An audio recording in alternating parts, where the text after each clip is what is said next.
Welcome back. So this might have been the best Stanley Cup final game I've seen in years. I want to say years. And so for the Tampa Bay Lightning, they are officially on the ropes. For Colorado, it was a game where they showed that they can be the better team in Tampa, and B, Darcy Kemper, what a night for Kemper. So the 3 stars are my own. The app still didn't have them. It seems to be more delayed with the Stanley Cup final, understandably so. People don't stick around for the 3 stars so much during the Stanley Cup final.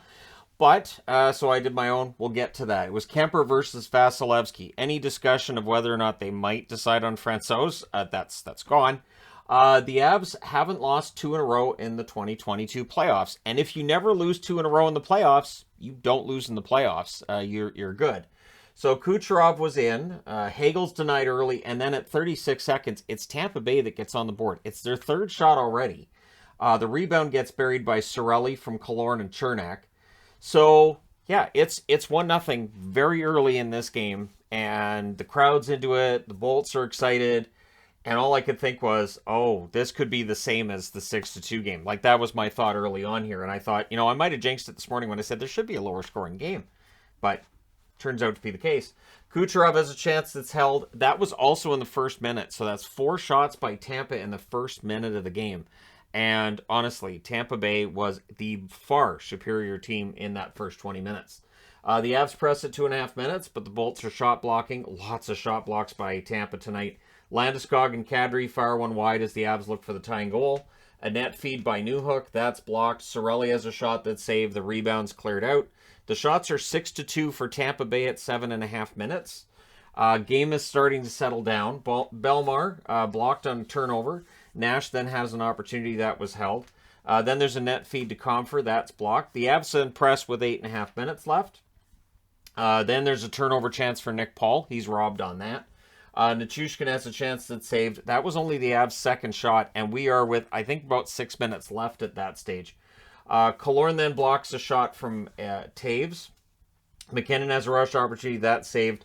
But where he shot it right at Vasilevsky's pad. So Vasilevsky would have had to move his pad out of the way not to make the save. So that's part of the problem McKinnon's had. But as was said early on, he just needs to get shots on net and get more confidence. And he kind of sort of did. So Stamkos is denied on a 3-on-2. The Bolts press with 3.5 minutes left. Nash is denied. He draws a power play there with, I think it was 3:03 left. Kucherov has a shot that's saved. Stamkos with a near miss. Then there's a shorthanded rush by Connor, which killed off some time, and they did get a shot on that. And then O'Connor with another shorthanded rush. Vasilevsky denies him on that one. The power play's killed off 2 shots. The ref is told that he sucks in the closing seconds. And yeah, so there you go. The ref is informed of his suckage level not being 0%. So it's 1-0 Tampa after the first. And honestly, they were absolutely dominating this. So it's only a 1-goal lead, but Tampa Bay is dominating. So it's a matter of, can the Avs bounce back in the second period? Early on, it didn't look like they were going to. There's an early press by the Bolts. Bogosian hits the side of the net. Palat then has a rush chance that's defended. The Avs do clear it out. Makar has a shot that's blocked. His next opportunity was held. Shot blocking, prominent for both teams early in that second period. Landeskog's denied on a fast break. The Avs press. They draw themselves a power play. McKinnon with a blast. That's blocked out. Chernak was on the limp on that one. So Chernak takes a puck off the inside of the knee, and he would end up out of the game, but he tried to soldier through this. But the Avs could see that Chernak wasn't skating very well, and he was, having a really hard time getting around. So they pounced on it. Landeskog with a near miss, and then it's McKinnon. It goes in off of his skate. Rantanen and Makar with the assists at 5 minutes and 17 seconds. And again, I wrote under there, they took advantage of the fact that Chernak was struggling. So you attack where they're struggling. And again, it just seems so heartless. Hey, he's injured. Let's go straight at him. But that's how hockey works. Kucherov then has a rush chance kicked aside as Tampa Bay wants to answer and get the lead back. Hedman with a net drive. That draws a power play. Palat has a tip that's saved. There's a near miss for Stamkos during said power play. Perry has a chance that's held. Penalties killed off. 3 shots by Tampa on that one. They were 1 for their last 14 with that one not going. Then there's a toe save on a McKinnon rush. And then there's a net drive, and Hedman scores at 10:42, and it was a fantastic move on that goal by Hedman. He scores, Ruda with the assist, and I thought it was impressive. Hedman, that's his first goal since the series against Toronto. So maybe Hedman's ready to start getting back on the score sheet a little more regularly. They're going to need that next game, right? So, and it was a backhand goal too. It was nice. I agree with the sentiment that players need to shoot more backhanded. I think that it throws goalies off. Landeskog then has a rush. That draws a power play. The Bolts penalty kill, 7 for their last 14. But they do kill that one off. McKinnon has a shot that's blocked. Makar's shot blocked as well. Landeskog fires wide. And then McKinnon has a blast that's held. The penalty is killed off. When the dust clears, 3 shots for the Avs on that power play. Byram then has a shot that's held. Chernak finally exits. He tried. And he tried in the third as well. He at least tried coming out to skate it, and it's not going to happen.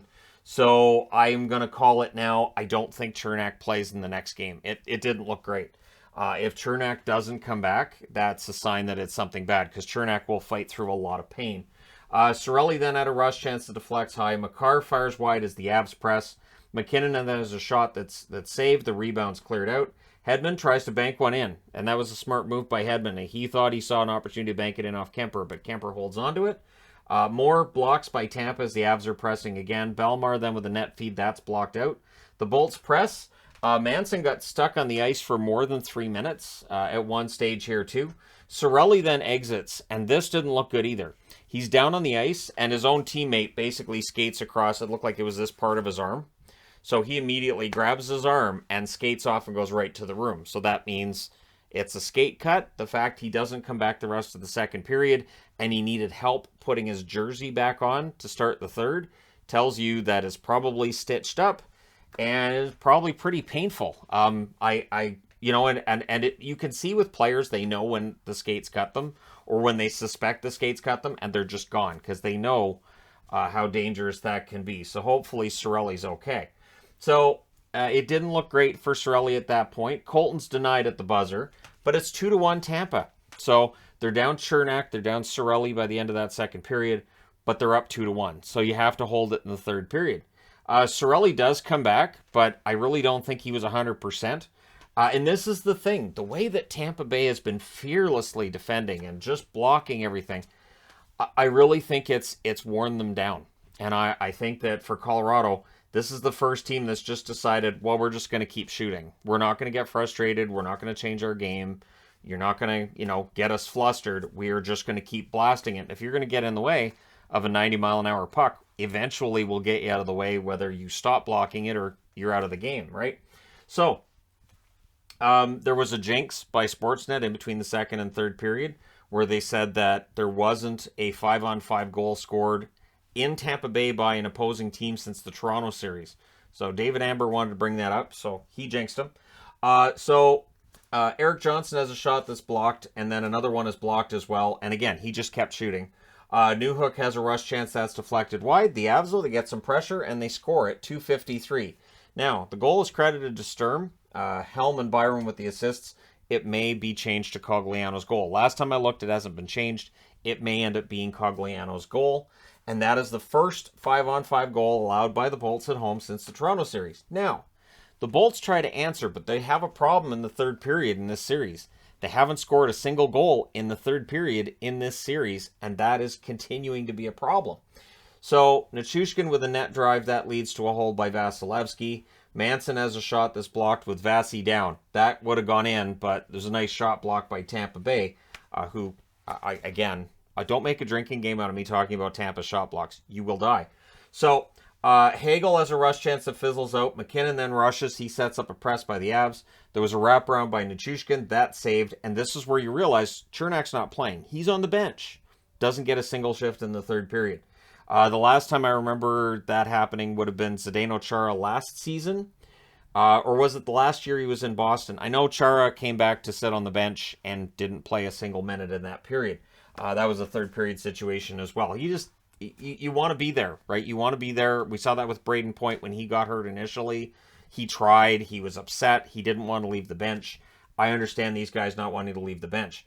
Hedman then has a net feed. That's held. Cogliano had a rush chance. That was held. Then there's a crossbar for Kucherov on a face-off win. A lot of crossbars in this one. Stamkos blocks an Eric Johnson shot. That was the third shot that was blocked of Johnson's in that third period. Kadri then has a rush chance, that's saved. Perry, he then has a rush the other way. That was saved as well. McDonough, chance for him is held. And then there's some shoving. There was not a lot of shoving in this game. Even considering the emotions in the last game and how bitter it was by the end of it, this one, we did not see that. Not tonight. Fans called one, the ref doesn't. I'm going to say this. Both teams were getting away with a lot in this third period. So if you're going to type in the comments, this team's dirty. Both teams in that third period, there was a lot not getting called, where Sportsnet announcers were straight up saying what wasn't getting called.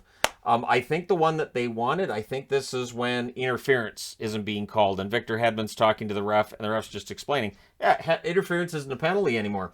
Colton fires one high on a rush. The Avs then press with 6 minutes left. The Bolts, their fourth line, then generates some chances. The puck ends up deflecting out during that. A pass by Hagel to Killorn at the net. That was defended. It doesn't get there. Colton fires high on a rush. The Avs press with 6 minutes left. Oh, I already did that. Kadri steals one. He goes down. He was tripped. No call. So tripping's not a penalty anymore.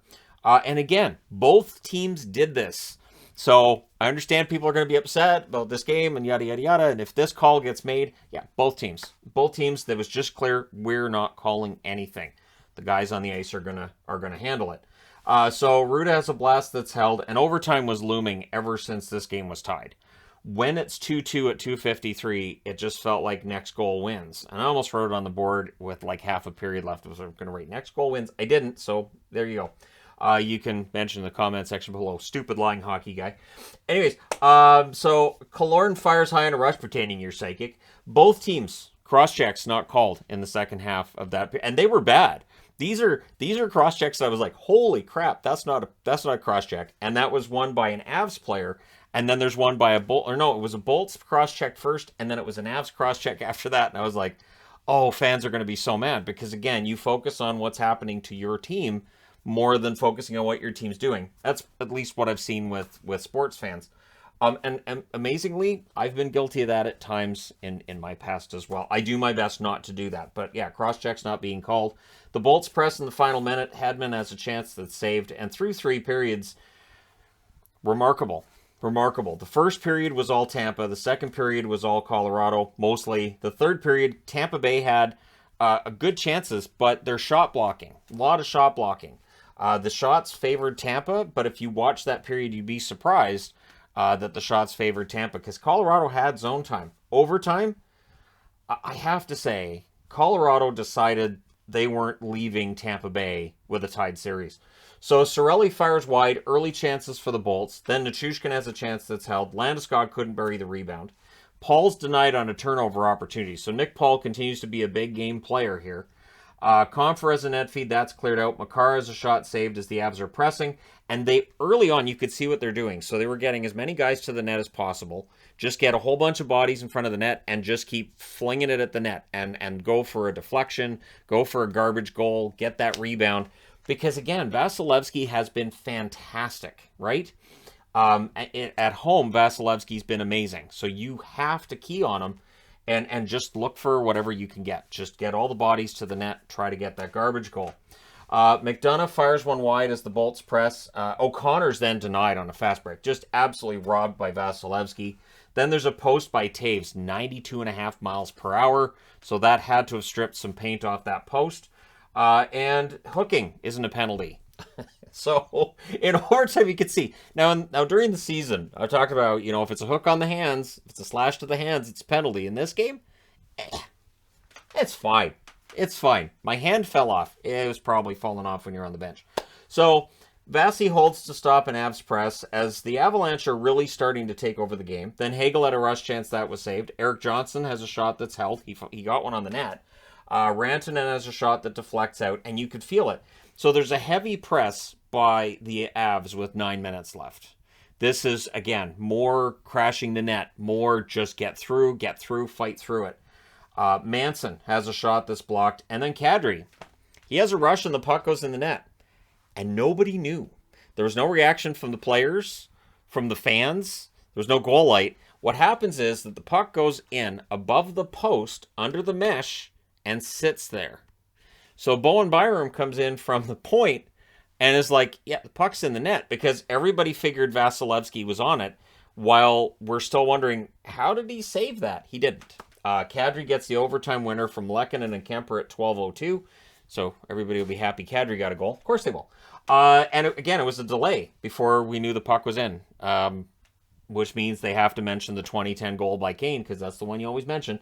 But yeah, so Colorado wins this one 3-2 in overtime. Absolutely fantastic. 12 minutes and 2 seconds into overtime. It was a very entertaining overtime. Colorado ahead 3-1. They have 2 out of those 3 games in the series, if the series went to 7 at home. Really, Tampa Bay has fought back and has shown a great deal of fight throughout the playoffs. I don't see them winning 2 in Colorado. They've surprised me before. We'll see. My 3 stars for the game: Kemper, Vasilevsky, and McKinnon. Darcy Kemper, what a heck of a bounce-back game. Vasilevsky's the only reason this game goes to overtime, and I thought Nathan McKinnon played one of the best games he's played in the playoffs. He had the one goal that went off his skate. It wasn't pretty, but in the end, there was a skater, his backside, whatever it was.